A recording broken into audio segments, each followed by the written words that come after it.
Okay, baik. Assalamualaikum warahmatullahi wabarakatuh. Okay, selamat datang kepada semua yang masuk live kita pada petang ni. So, kita mana yang ada ni, kita minta pakat-pakat ramai-ramai untuk share. So, supaya kita ada benda topik yang agak panas juga, yang perlu anda tahu juga sebagai seorang usahawan. So mana-mana mungkin ada abang-abang ataupun adik-adik ataupun saudara mara kenalan-kenalan yang nak mula start berniaga ni, boleh inform dekat orang, tengok live kita pada petang ni. So kita boleh ceritakan sedikit apa sebenarnya yang perlu kita tahu sebelum kita nak menubuhkan sebuah syarikat Senayan Berhad tu.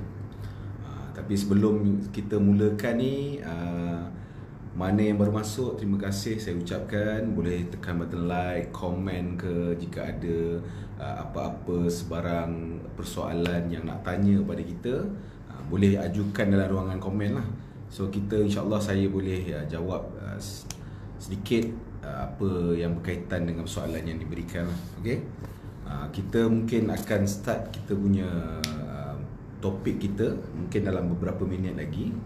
Kita boleh tunggu dulu mana rakan-rakan yang nak join sekali, boleh inform dekat diorang WhatsApp ataupun share live ni pada page-page yang mungkin yang berkaitan. Kita boleh insyaAllah kita boleh sama-sama lah menyemarakkan lagi perbincangan kita pada petang ni lah. So pada topik petang ni kita tak berapa nak hardcore sangat, tapi saya percaya ramai usahawan-usahawan yang baru selepas terkesan dengan wabak yang satu dunia kena, iaitu COVID-19 ni. So dia mungkin dah start nak cari income, dah start nak buat bisnes sendiri. So diorang nak tahu apa benda yang perlu diorang standby dulu, apa info yang diorang perlu dapat, maklumat apa yang diorang perlu tahu dulu sebelum diorang nak tubuhkan sebuah syarikat tu. Okay, sebab apa? Kalau kita tengok pun ramai sekarang ni ada setengah orang dia tak suka bekerja dengan orang, kan? Dia tak selesa. Mungkin dia ni tak boleh disuruh ke, ataupun kalau kita cakap sikit dia jadi bebal, dia jadi panah baran ke apa. Dia memang tak biasa untuk bekerja dengan orang. Diorang lebih suka bekerja dengan sendiri. Maknanya diorang nak kena ada company sendiri. Cara style dia bekerja tu mungkin berbeza. Dan ramai juga yang nak jadi bos. So sebelum kita nak jadi bos ni, kita kena tahu dululah apa perlu yang kita buat, apa benda yang kita nak kena tahu sebelum kita nak memulakan perniagaan kita. So untuk syarikat ni, untuk Berhad ni, dia sebenarnya terbahagi untuk syarikat lah, terutama ada ROC ni, dia terbahagi kepada dua. Yang pertama adalah syarikat Berhad, Senayan Berhad, dan yang kedua adalah syarikat Berhad, iaitu syarikat public, syarikat Berhad. So yang ni untuk syarikat Senayan Berhad ni, dia adalah syarikat private lah. Maknanya saham tu dijual di kalangan orang yang rapat daripada dia. Dia tak diumumkan di public. Berbeza dengan Berhad ni, dia ada dia punya requirement dia, kriteria dia. Dia boleh war-warkan untuk dijual saham dia kepada public lah. Tapi saya tak nak sentuh untuk Berhad dulu. Kita fokus on Senayan Berhad dululah. Okay? So untuk syarikat Senayan Berhad ni ada beberapa perkara penting tentang perniagaan yang kita perlu tahu. Saya pecahkan kepada 4 subtopik lah. Okay? Dan untuk topik kita yang pertama ni adalah berkenaan dengan penubuhan dan pemilikan syarikat. Okay, so untuk syarikat Senayan Berhad ni, syarikat Senayan Berhad ni dikategorikan sebagai syarikat yang ditubuhkan bawah jenis syarikat Senayan Berhad yang dihadkan oleh saham. Maknanya dia tertakluk dengan saham yang berapa saham yang telah diterbitkan. So jika saham dia sebanyak RM1, means dia punya dia punya ownership dia adalah tertakluk kepada jumlah saham yang dia ada lah. So syarikat Senayan Berhad ni biasanya ditubuhkan bermatlamatkan untuk keuntungan. So kalau jika kita nak buka syarikat adalah untuk lebih kepada kebajikan, so dia punya matlamat dia dah salah. So itu sepatutnya kita pergi ke, mungkin kita boleh buka yayasan dan sebagainya lah. Tapi untuk profit, untuk Sdn Bhd ni biasanya matlamat dia satu je, dia nak profit. Tak ada orang niaga nak dapat keuntungan, nak dapat kerugian. Biasanya semua yang nak berniaga ni dia nak dapatkan keuntungan lah kan. Okey, untuk syarikat Sdn Bhd ni juga dia mempunyai saham ataupun share yang lebih daripada seorang individu. Seorang pun boleh, lebih pun boleh. Macam dulu akta lama, dia punya requirement dia minimum dia adalah dua orang director. Tapi untuk akta syarikat 2016 ni kita dah boleh dah buat untuk seorang. So syarikat yang syarikat Sdn Bhd ni dia ada dua jenis. Yang pertama, kita boleh tengok dia dari segi pemilikan saham tu, dan kedua adalah director. Ramai yang keliru kadang-kadang perbezaan antara pengarah syarikat dan juga pemegang saham, sebab ini sebenarnya adalah dua benda yang berbeza lah. Okay? So jika dalam masa yang sama kalau ada apa-apa persoalan, boleh tanya saya di ruang komen, dan insyaAllah saya boleh jawab jugalah kan. Agak-agak tak clear kan. Tapi dalam masa yang sama, kalau berminat, boleh terus hubungi kita di talian yang tertera di bawah tu, ataupun tekan link WhatsApp saja pun tak ada masalah. Okey, kita berbalik dengan perubahan syarikat ni. Untuk syarikat Sdn Bhd ni,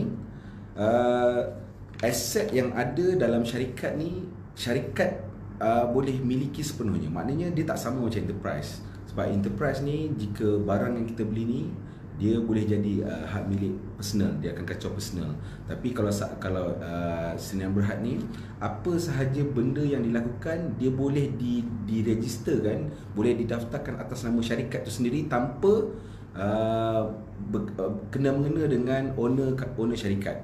Owner syarikat ni dia dah jadi separate legal entity lah. Maknanya owner dan syarikat adalah dua entiti yang berbeza. Okay?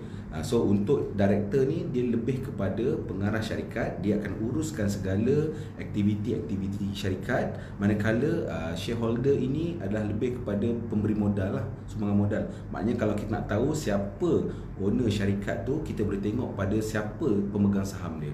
So pemegang saham yang paling besar itu adalah dia punya, boleh dikatakan sebagai owner syarikat lah. Okay, dia mempunyai voting power yang lebih tinggi lah jika nak buat sesuatu keputusan tu. Okay, dan biasanya untuk syarikat Sdn Bhd ni, dia diwajibkan untuk meletak perkataan Sdn Bhd di belakang. So kita nak kenal pasti company itu Sdn Bhd atau tak, sangat mudah. Diorang akan letak nama syarikat diorang berserta dengan Sdn Bhd di bahagian belakang lah. So kita boleh tengok, kalau contoh kalau kita nak buka company ABC, so ABC Sdn Bhd di belakang. Manakala kalau Berhad, dia akan letak perkataan Berhad di belakang. Okay? So itu yang poin yang pertama lah dalam hal untuk penubuhan syarikat ni. So kita kena tahu dulu siapa yang akan run bisnes kita tu, dan siapa pula yang akan menyumbangkan dari segi sudut modal. So andai kata orang yang menyumbangkan modal itu, dia juga nak uruskan syarikat, tak ada masalah. Boleh jadi shareholder dan juga director itu adalah orang yang sama. Benda ni tak jadi masalah. So dia juga adalah sebagai shareholder dan dia juga adalah director. Okay. So yang kedua, poin kedua, kita boleh tengok dari segi pengurusan dan pengenalan syarikat tu sendirilah. Macam saya cakap tadi, pemilik syarikat Sdn Bhd ni, dia boleh memilih sama ada dia nak terlibat ataupun tidak lah dalam urusan pentadbiran. So kalau dia memilih untuk terlibat, maka nama dia akan diregisterkan sebagai director jugalah. Okay. So untuk dalam pengarah ni, dia ada, kita katakan sebagai satu lembaga pengarah, yang mana kalau kita biasa kenal CEO, Chief Executive Officer ni, dia merupakan ketua utama dalam menguruskan sebuah syarikat ni. So dia yang akan conduct bagaimana kita nak run bisnes kita. Dan biasanya jawatan ni dia boleh disandang oleh pemegang syarikat, pemegang saham syarikat, ataupun individu yang bukan juga pemegang saham syarikat. Maknanya kalau dia bukan owner syarikat pun, dia masih boleh lagi jadi sebagai director ataupun CEO. Dia tak terikat, hanya owner sahaja yang boleh menjadi CEO. Boleh jadi bukan pemilik pun boleh menjadi CEO atas lantikan lah. Okay? So kalau kita ni sebagai CEO ni, dia tanggungjawab dia besar lah. Okay? Dia bertanggungjawab sepenuhnya terhadap urusan perniagaan dan pengurusan pentadbiran. So maknanya kalau andai kata apa-apa keputusan yang kita buat, kita putuskan satu keputusan, so itu semua dah di bawah tanggungjawab kita. So kita yang akan menjawab, kita yang akan dipersoalkan jika ada apa-apa masalah yang berlaku dalam sebuah keputusan yang kita telah buat itulah. Okey, terima kasih pada Wan Amir. Boleh pakar-pakar share lah juga untuk petang ni kita nak bercerita berkenaan dengan perkara-perkara yang kita perlu tahu dulu lah untuk sebelum kita nak tubuhkan sebuah syarikat. Okey. Dan yang ketiga ni adalah dari segi risiko dan juga keuntungan syarikat. Okey, perlu diingatkan dalam sebuah syarikat selain berhad ni, pemilik dan juga syarikat ni merupakan dua entiti yang berbeza. Dua entiti yang berbeza. So kat sini, jika ada apa-apa sahaja yang berlaku kepada syarikat, pemilik ni dia tak akan terjejas. So dia akan hanya kalau sebagai contoh lah, andai kata kalau kita ni syarikat ni kena saman oleh pihak ketiga. Bila pihak ketiga menyaman, dia saman tu akan jatuh ke atas syarikat dan pemilik syarikat ni dia tak akan terlibat secara direct. So andai kata perlu membuat pembayaran ataupun perlu menjual segala aset-aset dia, so aset-aset syarikat sahaja yang akan terbabit lah, yang akan dijual. Dia tak akan kacau dari segi konteks personal punya aset. So perbezaan ni kena faham lah. Kalau berbeza, kalau kita ni adalah enterprise, jika kita ni disaman, maka dia boleh jadi segala aset-aset personal kita pun dia akan kacau juga. Kita akan mungkin kalau amount dia tu terlampau besar sehingga apa aset yang kita ada ni tak cukup untuk melunaskan saman tu tadi, mungkin kita boleh dijatuhkan istilah bankrupt lah. Itu yang risiko-risiko yang perlu kita tahu dulu sebelum kita nak memulakan sebuah perniagaan lah. Okey, manakala dari segi keuntungan pula, kalau kita nak tengok syarikat ni, keuntungan syarikat adalah keuntungan syarikat. Dia bukannya adalah keuntungan owner. Owner dia akan dapat keuntungan dia adalah berdasarkan dividen-dividen yang akan diagihkan oleh syarikat. Itu beza dia. Maknanya dia tak sama macam enterprise. Macam enterprise, kalau kita ada income kita masuk, contoh 100,000. 100,000 ni kita nak pakai ke apa tu, sebab itu memang kita punya keuntungan. Tapi berbeza dengan selain berhad, kalau keuntungan tu adalah hasil daripada syarikat tu punya perniagaan, maka itu adalah keuntungan syarikat. Dia bukannya keuntungan pemegang saham itu. Pemegang saham hanya boleh dapat keuntungan melalui dividen-dividen yang mungkin akan dibayar oleh pihak syarikat. So yang tu, sebab tu kita kena tengok setiap tahun kalau kita nak tahu untuk syarikat-syarikat selain berhad ni dan juga berhad, diorang akan setiap tahun diwajibkan untuk submit ke SSM annual return dan juga audit report. Dalam annual return tu kita akan maklumkan berapa banyak mungkin dividen yang akan dibayar kepada pemegang saham, dan mungkin ada dapat ataupun tak dapat, bergantung pada annual return yang telah disetujui oleh lembaga pengarah tadi itulah. Okay, so dan untuk dari segi risiko-risiko lain yang mungkin kita kena tahu, kalau apa-apa terjadi oleh pemegang saham ataupun pengarah, contohlah tengah datang on the way pergi office, kita tak nak, kita pun tak tahu apa yang akan berlaku, mungkin meninggal dunia dalam terbabit dalam kemalangan. So bila terbabit dalam kemalangan, proses syarikat ni tak ada masalah, dia boleh berlangsung seperti biasa, dia tak menjejaskan pun proses perniagaan syarikat. Jika berlaku kemalangan ataupun kematian yang melibatkan pengarah ataupun shareholder, kita boleh keluarkan dia daripada syarikat dan kita boleh appoint ataupun lantik orang lain sebagai director ataupun shareholder. So dia tak ada masalah pun berbanding dengan enterprise ni. Andai kata kalau owner dia dapat kemalangan, so secara automatiknya syarikat enterprise tu terbubar lah, terbubar. So perbezaan kat situ, so banyaklah juga yang kita kena ambil maklum. So kelebihan yang kita nampak kat sini, Sdn Bhd ni, kita boleh mewariskan jugalah, kita boleh mewariskan kita punya perniagaan ni daripada kita mungkin zaman sampai ke bawah anak cucu kita. So just kita boleh appoint dan juga resign, dan berlaku pertukaran-pertukaran secara kerap pun tak ada masalah. Okey. Dan seterusnya dari segi cukai juga, cukai yang dikenakan seperti perniagaan jenis syarikat yang lain pun, semua pendapatan akan dikenakan cukai. Tapi berbeza dengan Sdn Bhd ni, dia cukai yang dikenakan ke atas pendapatan syarikat ni adalah secara tetap lah. Dia fix rate, tapi bergantung juga pada tahun. Ada setengah tahun mungkin 18%, ada setengah tahun dalam 19%. Yang ni untuk syarikat Sdn Bhd ni, dia boleh dapat pelbagai juga pelepasan untuk tujuan cukai pendapatan. Pelepasan cukai ni juga termasuklah faedah ke atas pinjaman yang diambil sebagai modal perniagaan, pembayaran gaji, kita beli aset-aset, contoh kita beli kereta ataupun barang-barang peralatan perabot, benda-benda ni pun kita boleh dapat pelepasan cukai lah nanti dalam pengiraan cukai. Kita bayar yuran audit juga pun boleh ditolak dalam pengiraan cukai kita nanti. Okay. Dan seterusnya adalah berkenaan dengan apakah mungkin kebaikan yang kita boleh tengok jika kita tubuhkan syarikat Sdn Bhd ni. Okay. Untuk syarikat Sdn Bhd ni, liability perniagaan ni adalah terhad kepada sumbangan modal sahaja. Maknanya liability sebagai pemegang saham ni, liability dia terhad kepada berapa banyak modal yang telah diletakkan dalam sebuah syarikat tu. Andai kata kalau modal yang diterbitkan adalah sebanyak 100,000 sahaja, maka liability pemegang saham itu adalah terhad kepada amount berapa banyak yang telah diletakkan sebagai dia punya modal. Dan yang kedua ni adalah syarikat ni dia tak akan terbubar ataupun terjejas dengan kematian seseorang pemegang saham ataupun pemilik syarikat. So sesekali tak akan terjejas, malahan dia boleh proses, dia boleh bergerak dia punya syarikat ni tanpa ada masalah, dan just boleh appoint dan resign pada bila-bila masa sahaja.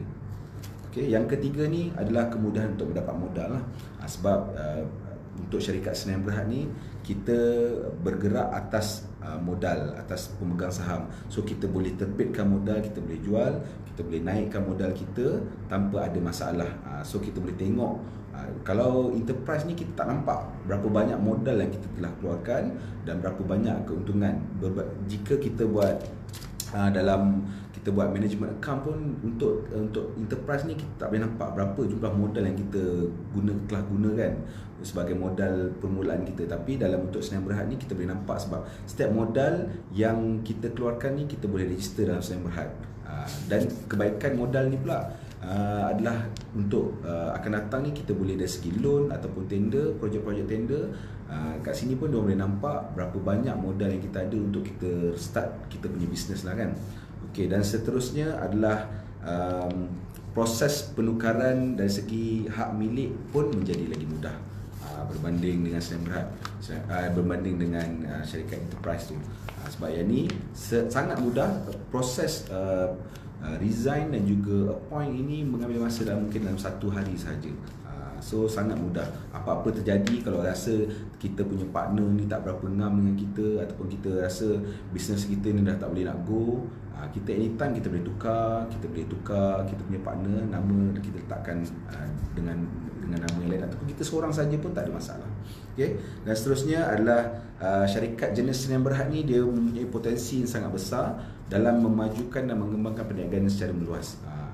Sebab kalau kita tengok pun, dalam untuk kita mendapatkan sesebuah tender ni, kalau kita masuk lah, mungkin kita ada 2 jenis syarikat, kita ada enterprise dan juga Sdn Bhd. Confirm yang akan dapat tu ada Sdn Bhd. Sebab Sdn Bhd ni dia punya lebih teratur, lebih telus berbanding dengan enterprise. Sebab Sdn Bhd ni dia diwajibkan untuk setiap tahun kita membuat submission ke audit report ke SSM lah. So daripada situ kita boleh nampak berapa banyak duit tu pergi keluar, berapa banyak yang masuk, apa telah digunakan, adakah duit ini digunakan kepada tempat yang betul. Benda ni telah akan diaudit oleh auditor-auditor yang layak lah. Okay. Dan yang seterusnya, untuk Sdn Bhd ni juga, pemilik syarikat syarikat tidak perlu mengumumkan laporan kewangan untuk pengetahuan ramai. Sebab yang ini merupakan private company. Dia syarikat sendirian berhad. Maknanya kata dia tak diwajibkan pun untuk memaparkan dia punya statement, financial statement dia kepada orang awam. Tapi kalau dia company berhad, dia diwajibkanlah untuk kita umum kepada publik. Okay? Dan yang untuk berkenaan dengan nama syarikat pun, kebaikannya nama syarikat ni pun boleh ubah anytime. Kita boleh beli syarikat daripada mungkin kita nak masuk loan, kita nak masuk tender, dorang requirement dia memerlukan 2 tahun ataupun 3 tahun beroperasi. Padahal kita ni sebenarnya baru nak start business. Tapi dia punya requirement 2-3 tahun beroperasi. Dan kita secara mudahnya kita pun boleh tukar ownership. Kita boleh beli syarikat yang sedia ada, kita gunakan syarikat tu, kita boleh buat penukaran nama sekalipun, kita boleh tukar. Walaupun kita beli mula-mula tu mungkin ABC Sdn Bhd, kita juga boleh tukar nama tu jadi BCD Sdn Bhd pun tak ada masalah. Okay? Dan kita perlu tahu juga apakah kelemahan-kelemahan yang mungkin ada dalam Sdn Bhd ni, sebab tak semua akan ada kebaikan saja, dia ada pro and con. Cuma untuk atas kebijaksanaan kita, macam mana kita nak tengok mana yang terbaik untuk kita. Cuma kat sini saya akan mungkin boleh menyeraikanlah sedikit beberapa kelemahan yang ada dalam syarikat Sdn Bhd ni. Okay, yang pertamanya, antara kelemahan-kelemahan dia adalah untuk syarikat Sdn Bhd ni mungkin agak rumit disebabkan mungkin dia mempunyai staff dan juga pekerja yang agak ramai. So agak sukar untuk diuruskan, dan disebabkan itulah kita tengok syarikat-syarikat yang besar ni biasanya dia ditubuhkan di atas Sdn Bhd. Jaranglah kita tengok ada syarikat enterprise yang mempunyai staff dan juga pekerja yang sangat ramai kan. So ini antara salah satu kelemahan yang mungkin kita boleh pertimbangkan lah. Okay? So yang kedua seterusnya adalah cukai pendapatan syarikat ni juga dikenakan agak tinggi. Maksud agak tinggi ni, jika kita nak bandingkan dengan enterprise ni, kalau jika pendapatan kita macam yang saya cakap dalam kita punya live sebelum ni, pendapatan kita mungkin kurang daripada 70,000. Kalau kita nak bandingkan, dia mungkin agak tinggi, 18%. Tapi kalau enterprise tu kalau bawah 70,000, mungkin dia punya cukai dalam sekitar 1%, 3%, mungkin 18% ataupun 14% kan. So agak tinggi bagi sesetengah size enterprise tu sendiri. Tapi kalau enterprise tu pun dia punya pendapatan dia melebihi 70,000, mungkin dia boleh jadi lagi tinggi daripada kadar cukai yang dikenakan ke atas syarikat. So kita boleh tengok dulu macam mana kita punya anggaran kita, pendapatan kita pada tahun tersebut. Dan jika pendapatan kita mungkin boleh pergi jauh, cepat-cepatlah kita beralih dan untuk tubuhkan syarikat Sdn Bhd ni. So dia punya dapat benefit dari segi cukai lah, rate cukai itu sendiri.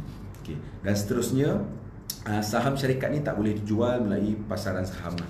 Sebab ini merupakan syarikat Sdn Bhd. So ini antara kekurangan-kekurangan yang mungkin kita boleh pertimbangkan lah. Tapi kalau kita ni bukannya nak dapatkan dana daripada orang luar pun untuk invest kepada kita punya syarikat, so kita tak perlu berfikir pasal benda ni. Dan mungkin benda ni pun mungkin tak jadi menjadi satu masalah kepada diri kita lah. Dan yang kelima adalah setiap penjualan saham ni telah mendapat persetujuan daripada pemegang-pemegang saham yang lain. Walaupun kita boleh terbitkan saham, tapi setiap penjualan saham ni kita perlu dapatkan persetujuan lah daripada pemegang-pemegang yang lain. Jika tak bersetuju, agak susah. So kat sini mungkin menjadi masalah lah bagi orang. Contoh kalau dia nak transfer dia punya share, dia nak jual dia punya share. So untuk penjualan share ni pun dia yang si penjual ni pun perlu bersetuju untuk dijual, dan yang penerima pun perlu bersetuju. Sebab apa? Ada setengah kes yang mana yang partner dia ni dia nak jual saham orang lain. Orang lain punya saham dia nak jual. So tak boleh lah. Dia kena dapat persetujuan daripada orang tu sendiri untuk dijual, sebab kita perlukan tantangan dari segi pembeli dan juga penerima. Dan yang keenam ini, untuk syarikat Sdn Bhd ni dia terikat dan tertakluk kepada akta syarikat lah. So untuk syarikat yang bertaraf Sdn Bhd juga perlu mematuhi segala syarat-syarat yang ditetapkan oleh akta-akta syarikat. So untuk akta syarikat yang baru 2016 ni, beberapa benda yang perlu kita ambil beratkan lah. So antaranya adalah syarikat perlu membentangkan laporan akaun dan audit dalaman syarikat kepada pihak SSM. So setiap tahun syarikat perlu buat laporan keuangan yang diaudit, yang telah diaudit, dan perlu disubmit ke SSM lah. Dan selain daripada itu, dia perlu menyerah simpan satu laporan tahunan syarikat ke SSM. Yang ni pun antara tanggungjawab dan perkara-perkara yang perlu dia ikut dalam akta syarikat, yang ini merupakan salah satu tanggungjawab, salah satu daripada tanggungjawab pengarah lah, memastikan bahawa annual return kita submit, kita serah simpan, audit kita buat. So untuk audit ni biasanya untuk tahun pertama untuk audit report ni, kita dapat masa kita perlu membuat serah simpan ni, membuat audit ni dalam masa 18 bulan daripada tarikh syarikat kita ditubuhkan. Sebagai contoh, jika syarikat kita ni ditubuhkan pada 1 Januari 2020, contohlah 1 Januari 2020. So paling lambat pun audit yang kita perlu buat adalah pada 30 Jun 2021. So dalam masa 18 bulan. Jika kita buat juga audit kita ni lebih dari 18 bulan, so kita telah melanggar salah satu akta syarikat. So bila kita melanggar akta syarikat ni, compound akan dikenakan lah. So compound ni bukannya amount yang kecil-kecil. Amount dia sangat-sangat besar, dia boleh pergi sehingga ke RM200,000. So boleh berjaga-jagalah dari segi untuk kita buat audit syarikat tu. So mana-mana lagi owner-owner syarikat Senayan Berhad yang belum lagi buat audit serah simpan, dah boleh tengok dah, boleh refer dengan company secretary masing-masing, tengok bila due date untuk kita buat submit audit ni. Dan juga yang kedua ni sama jugalah, annual return. Kalau kita nak tahu date annual return bila yang perlu kita ni, kita just tengok pada tarikh penubuhan kita saja. Di setiap anniversary tarikh penubuhan tu kita dah dikenakan untuk membuat serah simpan annual return tu lah.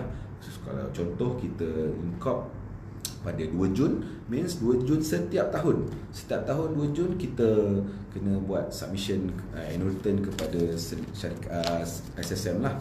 Okay, so untuk yang lain ni secara umum lah, yang ni secara umum apa yang kita perlu tahu dulu berkenaan dengan syarikat Senayan Berhad.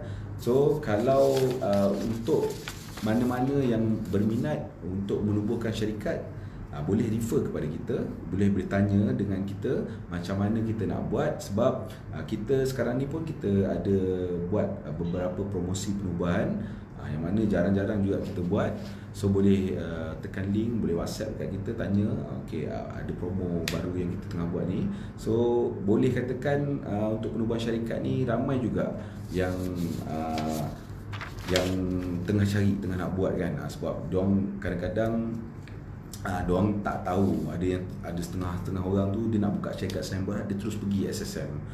Memang SSM akan tendang, akan halau. Sebab apa? Penubuhan untuk penubuhan syarikat tu tak ada masalah, dia boleh, tapi dia diwajibkan untuk melantik setiausaha syarikat. Sebab itu benda yang wajib. Dalam akta sendiri dah memang menyuruh untuk kita melantik kita punya setiausaha syarikat lah. Setiausaha syarikat ni dia akan membantu kita dari segi apa-apa yang berkaitan dengan SSM tu nanti. Okay, so antara komitmen-komitmen yang perlu kita tahu jika kita buka Senayan Berhad, dia berbeza dengan enterprise. Macam kalau enterprise ni setiap tahun kita hanya renew sahaja kita punya sijil kan. Setiap tahun mungkin bayar RM30 ke RM60 ke RM90 bergantung pada jenis perniagaan kita kalau itu untuk enterprise. Tapi untuk Senayan Berhad ni dia tak ada perkataan renew. Ada setengah orang pun dia salah anggap, bila saya boleh renew saya punya Senayan Berhad ni. Sebenarnya Senayan Berhad ni tak perlu renew pun, dia memang dah hidup. Sebab dia akan tutup dengan dua cara saja, sama ada melalui striking off ataupun winding up. Yang dua benda ni mungkin saya akan terangkan di topik yang akan datang lah. Sebab benda ni agak berat, agak teknikal. Mungkin saya akan ceritakan juga akan datang. Ada melalui ni lah, dua benda ni, antara winding up ataupun striking off. So setiap tahun Komitmen dia yang perlu tuan-tuan tahu adalah saya bagikan kepada 5 benda lah.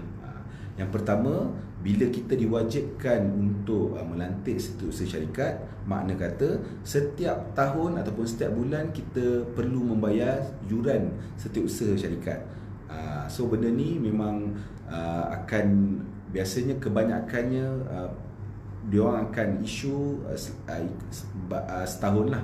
Setahun fee kita akan bayar untuk setahun. So ini antara salah satu komitmen tahunan yang memang wajib untuk owner-owner business, director ataupun shareholder kena ambil tahulah. Dia bukannya sekadar bayar RM30 dah boleh jalan balik kita punya business. Ini kita ada komitmen-komitmen yang kita perlu buat bertertakluk pada akta syarikat. Okay, yang kedua, selepas secretary fee adalah annual return ke SSM yang macam saya sebutkan tadi. Annual return SSM ni adalah benda yang wajib kita tahu, kita kena tahu.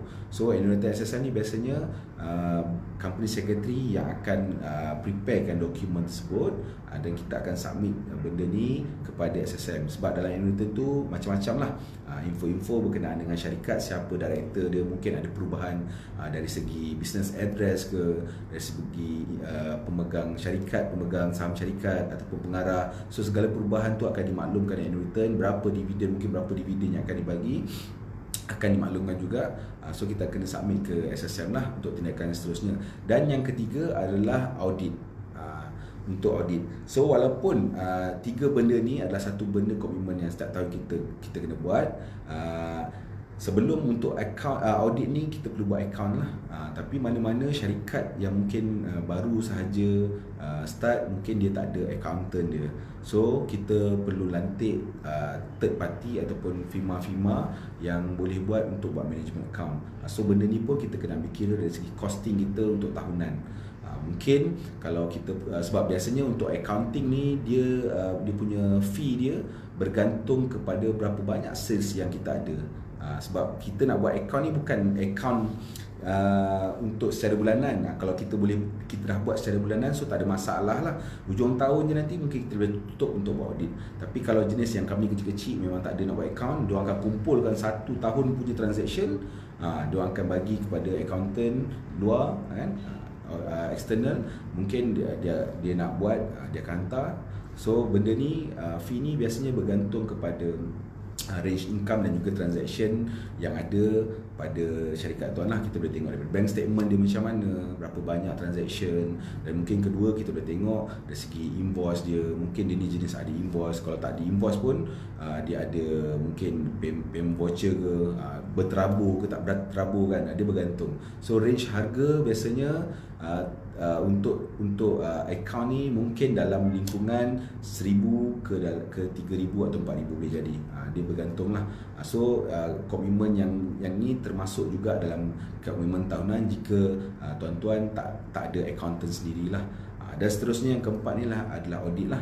Yang tadi audit. So bila buat account baru kita boleh buat audit report. So audit report ni juga dia punya fee biasanya ini dia bergantung kepada, sebab MIA dia dah keluarkan satu standard, satu table untuk kita tentukan fee audit tu sendiri.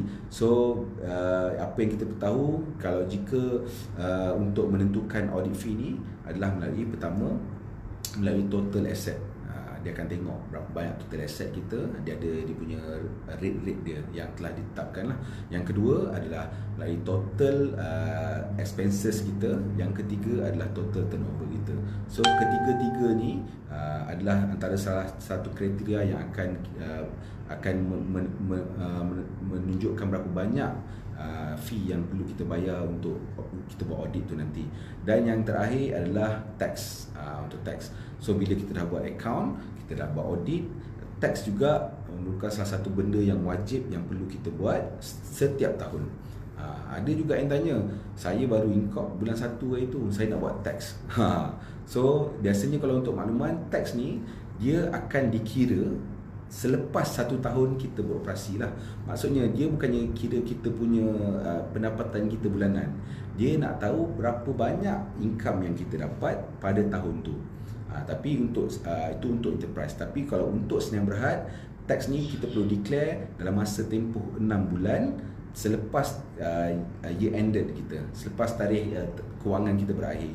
So lepas tarikh kewangan kita berakhir 6 bulan, itu adalah masa yang telah ditetapkan dia bagi masa 6 bulan. Okey, daripada Syahabat Hakim, ada ke limit umur untuk tubuhkan syarikat?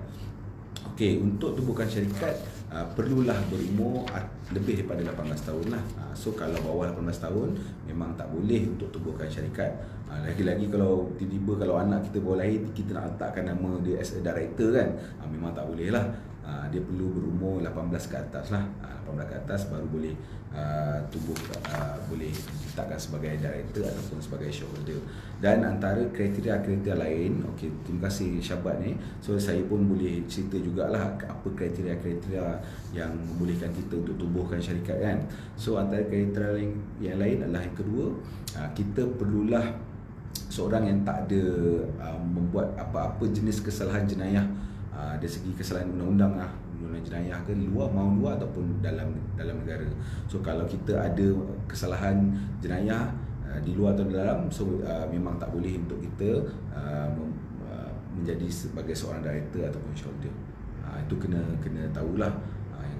Dan seterusnya, maknanya kalau orang tu dia foreigner, walaupun dia bukan Malaysia, dia foreigner, so tak ada masalah, dia boleh je nak tubuhkan syarikat kat Malaysia ni. Sebab syarat dia kena fikir dua tu je, tak boleh lebih, tak boleh bawah daripada 18 tahun, tak ada membuat apa-apa kesalahan jenayah. So dua benda tu lah kena ambil maklum. Okay, so untuk syarikat ni kebiasaannya, kalaulah kita run syarikat, tapi yalah biasanya orang akan, kita plan kadang-kadang tak sama apa yang kita hadap nanti kan. Setengah orang dia dah plan cantik lah, okay, kita buat projek ni, masuk projek ni dah standby apa semua, alih-alih dah setahun tak ada apa-apa pun projek yang dia buat, tak ada generate apa-apa income pun. So bila mana dalam masa tempoh kewangan kita tu tak ada kita generate apa-apa income, kita panggil syarikat tu adalah syarikat dormant lah. So bila dia syarikat dormant, kita boleh buat audit dormant sahaja. Audit dormant kita buat submission ke SSM, tapi untuk akta syarikat yang baru ni tak diwajibkan untuk submit auditor report. Kita boleh hantar juga auditor report, tapi nak tahu lebih lanjut boleh rujuk lah company secretary masing-masing lah untuk pertanyaan itu. Okay. Dan seterusnya untuk fee, untuk ada setengah orang tanya juga kan, kenapa kita perlu lantik setiausaha kan, apa yang setiausaha dia buat. Kita bayar bulan-bulan, kita bayar setiap tahun kita bayar, so apa benda yang dia buat. So dalam biasanya dalam company punya secretary fee tu, yang kita bayar tiap bulan ni termasuk dengan company appointment secretary fee lah. Maknanya bila kita lantik, yang pertama adalah fee sebagai lantikan kita sebagai setiausaha, dan yang kedua adalah biasanya adalah kita masukkan dalam register address rental fee lah. Sebab dalam company Sdn Bhd ni dia ada perbezaan antara registered address dan juga business address. Business address ni di mana tempat perniagaan yang kita beroperasi, kat mana lokasi dia, alamat kedai kita ke, alamat pejabat kita ke, tempat yang mana kita operasi kita punya syarikat lah. So untuk register address ni adalah tempat di mana dokumen-dokumen SSM ni disimpan. Contoh macam kita punya register book kita. So semua benda-benda berkenaan dengan SSM ni disimpan oleh di alamat register address lah.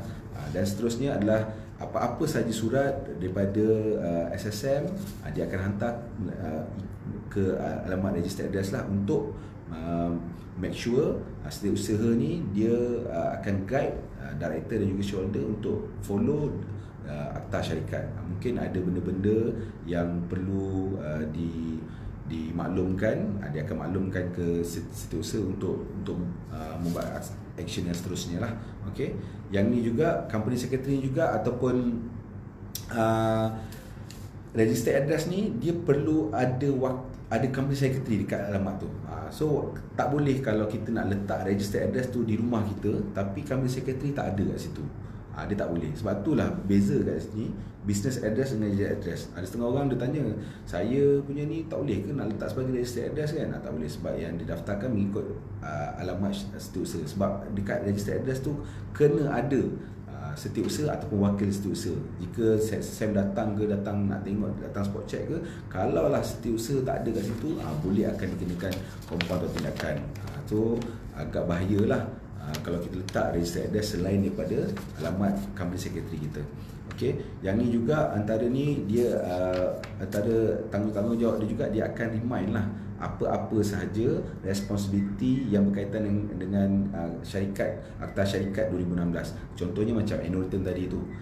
Itu responsibility setiausaha untuk mengingatkan untuk kita submit annual return kita ke SSM. Untuk kita buat submission, ada due date dia. Macam saya cakap tadi, due date untuk annual return ni adalah mengikut pada tarikh syarikat kita ditubuhkan. So ini tugas kita untuk remind. Tetapi jika setiausaha syarikat ni dah remind tapi tak ada tindak balas daripada director, maka ini dah menjadi satu kesalahan pada director lah. So dia tak boleh nak salahkan setiausaha dah. Setiausaha dah remind lah untuk buat submission return, tapi degil juga mungkin tak ada duit ke apa, terbiar, tiba-tiba kena compound. So itu atas tanggungjawab individu. Sebab compound ni dia akan jatuh kepada syarikat, akan kena juga, dan juga director pun akan kena juga. So dua-dua ni akan dikenakan compound. So untuk mengelakkan duit kita terbang lebih daripada apa yang kita ada, better lah kita follow undang-undang yang telah ditetapkan ni lah, untuk submit annual return dan juga audit ni. Okay. Dan ada setengah orang tanya, boleh ke kita tubuhkan syarikat lebih daripada seorang? Sebab macam kalau nak dibandingkan dengan akta syarikat yang lama, 2 orang minimum kena ada as a director. Itu akta lama. Tapi akta baru, seorang pun boleh. Untuk kalau kita nak tubuhkan syarikat tu, dia boleh register antara nama seorang. Dia lah director, dia jugalah as a shareholder. So tak ada masalah. Dia seorang pun boleh buat. Dan seterusnya untuk proses paid up capital, untuk proses paid up capital, sebab kebanyakannya untuk capital ni ramai yang tak register dia punya capital. Bukan apa, bila kita tak register kita punya capital dia masalah dekat dari segi accounting tu nanti sendiri. Sebab ada setengah, saya dah labur kan duit banyak ni, 100,000 ke 1 juta ke kan, tapi dalam paid up capital tak register kan. So dia tak boleh nak claim benda tu sebab tak ada hitam putih. So lebih baik apa saja capital yang kita ada, kita memang sarankan untuk kita memulakan perniagaan, segala modal yang kita buat ni kita register dulu dalam kita punya SSM. So lebih baik kita akan masukkan modal tu selepas bank kita siap. So bila kita dah tubuhkan syarikat, kita jangan dulu gunakan duit, apa-apa duit untuk beli barang ke, ataupun beli aset-aset ke, ataupun beli stok-stok kita. Make sure duit tu semua kita masukkan dulu dalam akaun syarikat, biar benda di record. Dan kita juga boleh gunakan benda ni untuk kita increasekan kita punya paid up capital. Yang ini paid up capital ni sebab apa, kalau lagi tinggi paid up capital tu, lagi besar lah kapasiti syarikat tu dia boleh pergi. Sebab lagi-lagi kalau tender yang besar-besar, dia memerlukan capital yang besar. So kalau kita punya sendiri kat dalam syarikat tu ada capital yang lebih besar, so lagi mudah untuk kita dapat tender tersebut lah. Okey, yang ni antara soalan-soalan biasa yang orang tanya, boleh ke kita nak tukar director ataupun shareholder? Yes, memang boleh, setiap masa, tak ada masalah, anytime. Contoh kita nak tukar hari ni director, esok tiba-tiba pula tukar fikir nak tukar director, boleh, tak ada masalah. So anytime, tak ada masalah kita nak tukar sama ada director dan juga shareholder, bila-bila masa kita boleh tukar, masalah. Okey, kita boleh tukar. Okey, dan untuk perubahan-perubahan yang dalam syarikat ni, kita untuk ketentuan dalam senayan berhad ni, apa sahaja kita boleh ubah. Contoh kalau kita dah tubuhkan syarikat A, nama dia A senayan berhad, kita boleh ubah daripada B senayan berhad. Yang tak boleh ubah adalah satu saja, iaitu tarikh penubuhan. Tarikh penubuhan ni je yang tak boleh diubah, dan juga nombor syarikat. Nombor syarikat tu sampai bila-bila lah tak boleh ubah. Dia umpama macam kita punya nombor surat beranak ataupun nombor IC lah, benda tak boleh ubah. Nama mesti boleh ubah. Nama mesti boleh ubah. director, siapa director tu kita boleh ubah, business address anytime kita boleh ubah, berapa modal yang ada dalam syarikat tu pun kita boleh ubah. Kita nak increase boleh, kita nak jualkan boleh, kita nak buat apa-apa saja pun boleh. Dan untuk syarikat Senayan Berhad ni hanya ada dua cara saja yang boleh kita nak tutup, iaitu melalui winding up ataupun striking off. Okey, so sebelum kita nak tubuhkan syarikat Senayan Berhad ni, ada beberapa info-info yang kita perlu take note dulu, yang kita perlu ada dulu sebelum kita nak tubuhkan syarikat. Okey, yang pertama adalah nama, cadangan nama syarikat. Sebab apa? Kita tak semestinya nama yang kita nak gunakan tu terus kita boleh gunakan. So kita at least biasanya kalau dengan kita akan minta 3 cadangan nama yang mungkin kita boleh gunakan. Jika cadangan yang pertama ni tak lulus, kita boleh pergi kepada cadangan yang kedua. Sebab dalam penubuhan syarikat ni dia ada 2 jenis proses. Yang pertama adalah proses biasa, penubuhan secara proses biasa. Yang kedua, proses biasa ni maknanya kita akan buat carian nama dulu. Kita confirmkan dengan SSM, pihak SSM, okay, kita nak gunakan nama tersebut. So SSM akan reply, mungkin okay, cara nama ni boleh digunakan. Maknanya nama syarikat yang kita cadangkan ni boleh digunakan. Dan baru kita buat penubuhan. Dan cara yang kedua ni adalah melalui direct incorp. Direct incorp ni walaupun dia sangat pantas, penubuhan dia sangat pantas, dia memang cepat. Maknanya kalau kita nak tubuhkan, kita hantar, kita terus boleh dapat. Tapi risiko dia adalah jika nama tu tak boleh digunakan, kemungkinan kalau ada benda yang kecil-kecil mungkin dia akan query lah. Tapi kalau nama tu memang sendiri terus tak boleh pakai, terus dia akan reject. Bila reject, fee yang kita bayar tu kita kena tunggu mungkin dalam 1 bulan ke 2 bulan untuk dapatkan refund. So risiko. Tapi kalau kita rasa nama yang kita nak gunakan ni boleh digunakan, mungkin chance dia lagi tinggi, kita boleh berani untuk buat direct incorp. Sebab direct incorp ni sebab banyak juga orang yang nak kejar masa kan. Mungkin job dia dah ready dah ni, tapi syarikat tak tubuh-tubuh lagi. Dia nak cepat kejar masa. Bila dia bagi kita satu nama, kita tengok nama ni mungkin boleh digunakan, tak ada nama, memang tak ada seiras dengan nama-nama lain, kita boleh advise dia untuk boleh gunakan untuk direct incorp lah. Tapi kalau 50-50, kita akan nasihatkan dia untuk buat carian nama terlebih dahulu. Untuk carian nama ni mungkin dia akan ambil masa dalam 2 ke 3 hari jugalah, bergantung pada respon dengan SSM lah. Dah dapat carian nama ni, baru kita boleh go pada penubuhan syarikat tu sendiri. Dan untuk carian nama ni pun ada juga kita kena tahu, ada beberapa perkataan-perkataan yang mungkin kita tak boleh gunakan dalam syarikat kita. Ataupun ada mungkin perkataan-perkataan yang dia ada requirement khusus sendiri. Kalau kita nak guna perkataan ni, kita kena sekian. Ada juga. Sebagai contoh, kalau kita nak buka klinik lah kan, buka klinik. So kalau kita nak buka klinik, mungkin ada doktor-doktor yang baru dah start bisnes sendiri, nak buka klinik sendiri kan, dia nak guna nama perkataan klinik tu. So yang ni dia perlukan dia punya pengamalan perubatan tahunan tu lah. Dia kena ada sijil tu dulu, kita kena attachkan sekali. Dia ada supporting dokumen yang perlu kita serah simpan sekali semasa untuk buat permohonan carian nama tu. So contoh yang lain adalah nama-nama yang telah digazetkan. Nama-nama yang digazetkan memang kita dah tak boleh gunakan lah. Contoh-contoh, ada banyak perkataan-perkataan gazet yang telah di-logkan oleh SSM. Kita boleh rujuk dengan laman SSM tu. So sebagai contoh, corporation ke, sebab banyak juga orang yang nak buka nama company dia letak nama corporation kat belakang sebab dia kata nak sedap sikit kan. Macam ABC Corporation, nampak macam gah, tapi perkataan corporation tu sendiri sebenarnya adalah gazette word. So kalau kita nak guna juga perkataan corporation ni, gazette word ni dia bukannya kata tak boleh guna pakai, tapi mungkin dia perlu mendapatkan kelulusan daripada mungkin kerajaan Malaysia.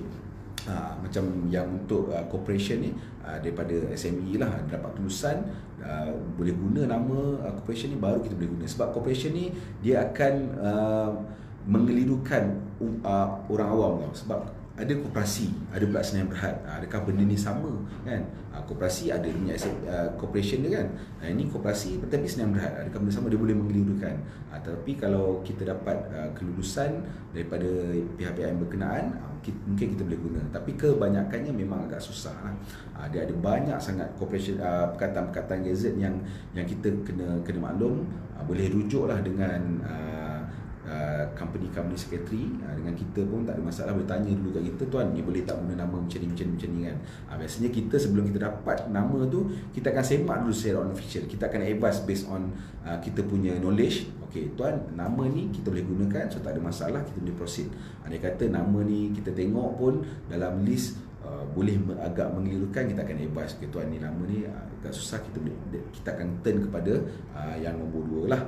Okay, seterusnya selepas kita dah confirmkan nama apa yang kita nak guna, kita kena sertakan apakah nature business yang kita nak buat bila kita dah incorp ni.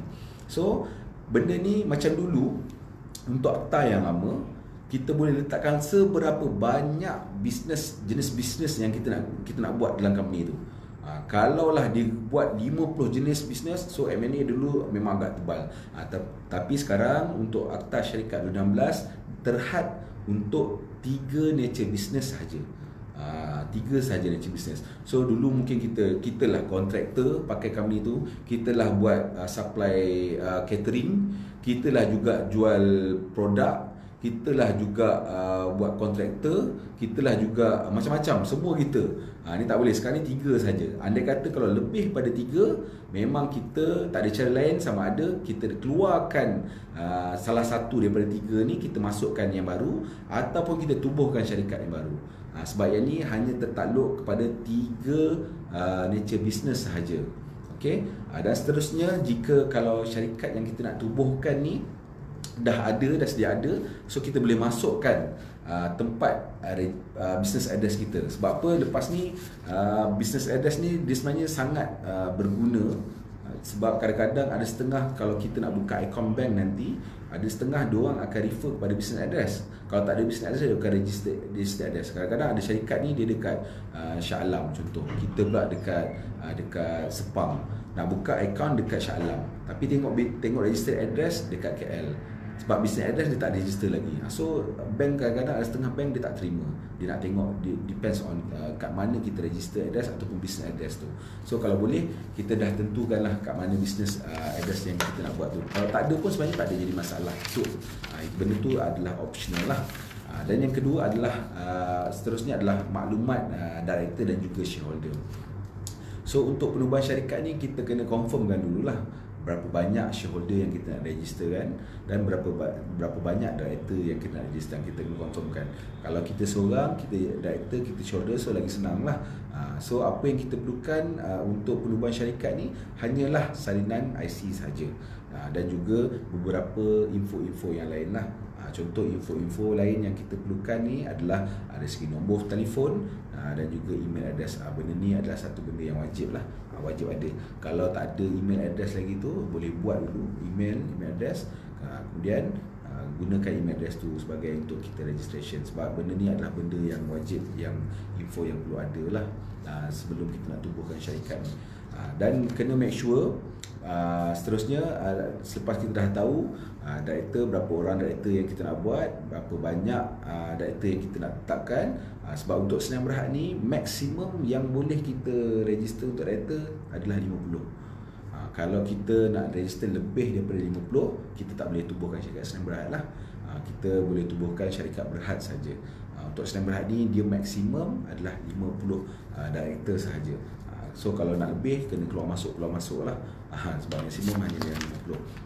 Okey, dan seterusnya dari saham, kita kena tentukan jugalah berapa nilai saham yang kita nak start sebagai kita punya saham permulaan ni. Berapa persen. Kalau ada lebih pada 2 orang, kita tentukan berapa persen untuk A dan berapa persen untuk B.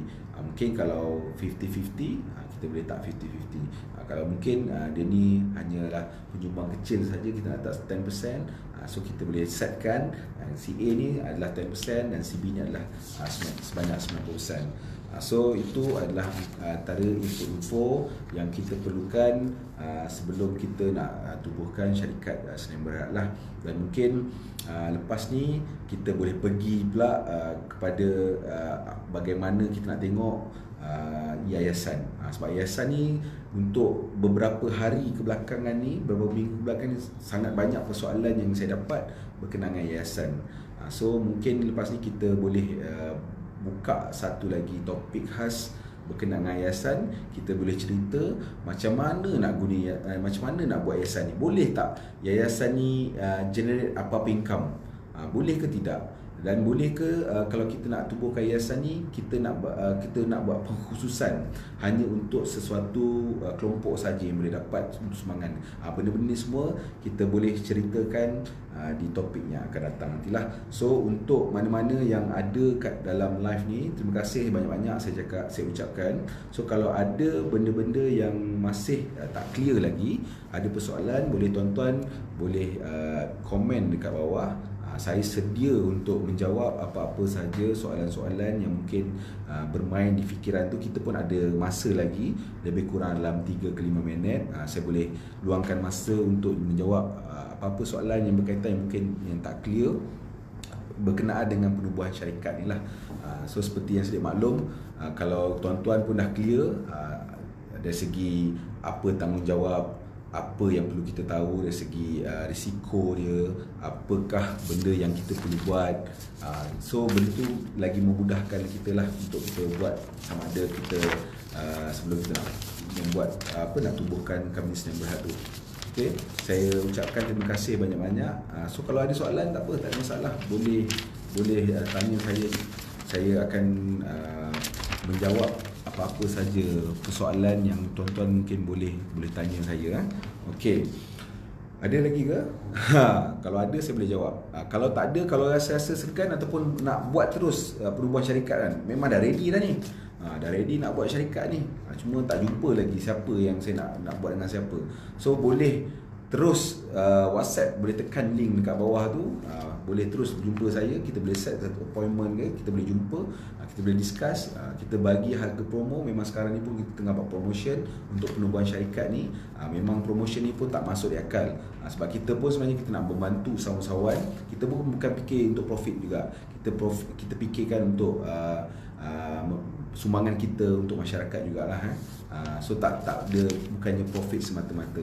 So kalau ada rasa yang nak kita bantu dia dari segi penubuhan, boleh direct hubungi saya, boleh hubungi office kita pun.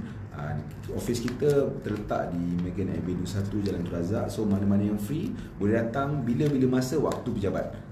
Kat office kita ni waktu pejabat sajalah, daripada hari Isnin sehingga hari Jumaat, daripada pukul 9 pagi hingga 6 petang. Macam biasa pukul 1 hingga pukul 2 waktu cuti lah. So sekarang ni pun admin kita pun ada inform kat situ, boleh WhatsApp sekarang kat kita, sebab untuk dapatkan harga special. Ini harga ni memang tak dapat kat mana-mana pun. Hanya pada live ini saja kita bagi untuk harga promo kita untuk penubuhan syarikat. So kalau mana yang dah ready nak buka, dah ada mungkin bajet tak banyak ke apa kan, boleh terus WhatsApp kita. Kita boleh bagi the best price lah untuk penubuhan syarikat ni. Dan kita memang anytime kita free untuk consult. Sebab saya pun saya akan layan anytime. Kalau ada tanya tiba-tiba pukul 2 pagi kan, ada kata saya pun 2 pagi tak tidur lagi, WhatsApp saya akan layan, tak ada masalah. Tiba-tiba 2 pagi tu yang dapat ilham, ada persoalan, tiba-tiba bangun-bangun, mungkin termimpi-mimpi ke nak tubuhkan syarikat, tiba terjaga, nak tanya saya pada 2 pagi tu, saya pun akan layan. Tak percaya boleh cuba malam ni. Kalau tak percaya boleh cuba 2 pagi tu, try WhatsApp saya, tuan boleh tak saya nak tubuh syarikat, on the spot saya akan layan, tak ada masalah. Tapi kalau nak hadir ke pejabat kita pukul 9 pagi hingga 6 petang, Sabtu Ahad memang kita akan tutup lah. So saya rasa ada lagi mungkin beberapa minit lagi untuk saya tunggu. Kalau ada persoalan boleh, tak ada masalah, boleh tanyakan kat bawah ni. So terima kasih kepada yang hadir pada live kita pada hari ini. Terima kasih banyak-banyak saya ucapkan. So mana yang berminat nak ingin tahu lebih lanjut details, boleh WhatsApp kepada saya, dan ataupun kita boleh boleh tengok pada live kita yang akan datang. Sebab kita hari-hari kita akan live secara langsung, live di page Facebook MCR Management ni. So kalau hari ni tak sempat, mungkin ada yang tak sempat nak tanya, boleh tanya kita pada hari-hari esok. Kita Sabtu Ahad pun kita akan live. So anytime, so setiap hari. So boleh tengok kita, boleh tambah pengetahuan anda berkenaan dengan syarikat. Mungkin lepas ni kita akan cerita, kita akan sentuh bahagian accounting, auditing, cukai, yayasan ataupun MOF dan juga CIDB lah. So ni antara servis-servis yang kita buat di MCR Management. So anda kata kalau tuan nak buat kat sini, memang satu tempat yang memang banyak kelebihan untuk tuan-tuan. Sebab apa? Kat sini kita adalah one stop center. Mudah, account pun kita boleh buat, audit kita boleh buat, tax, dan juga dari segi license yang berkaitan lah, macam MOF ataupun CIDB. Yayasan lagi-lagi. Saya sebab sekarang ni saya asyik yayasan je dalam kepala saya. Sebab sangat banyak orang nak tubuhkan yayasan. So mana yang berminat untuk penubuhan yayasan tu, boleh direct terus WhatsApp kat saya untuk dapatkan maklumat dulu. Tak nak buat pun tak apa. Kita boleh berkongsi maklumat apa yang diperlukan untuk tubuhkan yayasan ni. Tak kisahlah dari segi yayasan ke, syarikat Senayan Berhad ke, Berhad Company ke, kecuali kalau berkenaan dengan RS, kita tak buatlah servis kita macam nak buat buka enterprise ke. Tapi saya rasa kita boleh bantu lagi, cuma kita tak buat servis untuk buka enterprise ataupun LLP ataupun partnership. Kita mau pada berkenaan dengan ROC lah, companies, sama ada Senayan Berhad ataupun yayasan. Mungkin lepas ni kita akan tanya. Okey, kat sini pun ada satu soalan. Ini soalan terakhir yang mungkin saya boleh jawab, sebab kita pun dah di hujung-hujung live kita. So soalan dia daripada Hafizah Omar, adakah kewarganegaraan perlu untuk dilantik sebagai pengarah syarikat? Okey, untuk melantik pengarah syarikat, warga negara mana kita perlu tahu. Tapi dia tak kisah sama ada Malaysia ke, ataupun dia Singaporean ke, ataupun dia Indonesian ke, dia foreigner lah, tak kisah. Boleh dilantik sebagai pengarah syarikat. Tapi dari negara mana tu kita perlu tahu. So kalau dia adalah lokal, kita perlu dapatkan dia punya salinan IC. Salinan IC sebagai dia punya supporting document. Dan jika dia bukan warga negara ataupun dia foreigner, dia boleh sertakan kita dengan kopi dia punya pasport lah. Pasport dia sebagai make sure dia adalah macam sama juga macam tadi juga, dia mestilah 18 tahun ke atas dan tidak ada membuat sebarang masalah jenayah, ada kes-kes jenayah di luar maupun di dalam negara. So untuk menjawab soalan Hafizah Omar tadi, adakah kewarganegaraan perlu untuk dilantik sebagai pengarah? Yes, perlu, tetapi tak kisah negara mana pun. Just bagi kita, kalau Malaysia, bagi kopi IC untuk kita registerkan sebagai pengarah, dan juga pasport untuk bagi bukan warga negara Malaysia. So saya rasa andai kata kalau tak ada soalan lagi, saya nak tutup kita punya live pada petang ini. Dan insyaAllah mungkin malam ni kita tak dapat jumpa lah, sebab sebelum ni 2 hari 3 hari lepas kita live pada waktu malam kan. Kita nak tengok angin petang ni pula macam mana. Mungkin angin petang ni lebih segar, kita mungkin akan go pada petang pula. Tapi kalau angin malam tu lebih menarik, mungkin kita akan pergi pada malam. So mana yang rasa pagi patut saya buat ataupun petang patut saya buat ataupun malam, boleh juga komen. Selepas live ni pun tak ada masalah. So kita akan ambil poin-poin tu, kita kumpulkan, kita akan tengok mana mungkin vote yang mungkin lagi tinggi, kita nak buat pagi ataupun petang, mana yang sesuai. Dan mungkin mana pada waktu, sebab kadang-kadang petang ni orang nak bersantai, kadang-kadang orang ngantuk kan, baru lepas tengah hari pula, baru lepas makan, ngantuk-ngantuk, nak scroll sekejap, nak rehatkan fikiran tu, nak scroll Facebook, boleh tengok kita punya live. So saya ucapkan terima kasih kepada mana yang join kita live kita pada petang ni. Boleh jumpa saya lagi, mungkin esok di waktu pagi saya akan buat, mungkin dalam pukul 10 pagi. Kita tengok juga nanti malam ni macam mana, kita akan war-warkan pukul berapa kita akan live kan, tajuk apa yang saya nak bincangkan esok. Kita boleh like dulu kita punya page Facebook MCR Management, dan boleh subscribe kita punya YouTube kita ada di semua platform, boleh join, boleh tengok. Ada yang nak tahu berkenaan dengan cukai ke, yang nak berkenaan dengan join apa-apa saja, nak dapatkan income, extra income, nak jadi agent ke, boleh juga. Boleh untuk refer kita sebab kita pun sekarang ni ada referral program. So mana-mana yang berminat untuk join kita punya referral program, boleh terus tekan link yang telah kita sediakan kat bawah tu. So akhir kata, terima kasih banyak-banyak saya ucapkan kepada yang join kita, dan kita mungkin boleh jumpa lagi pada esok hari. Itu sahaja daripada saya. Terima kasih. Assalamualaikum warahmatullahi wabarakatuh.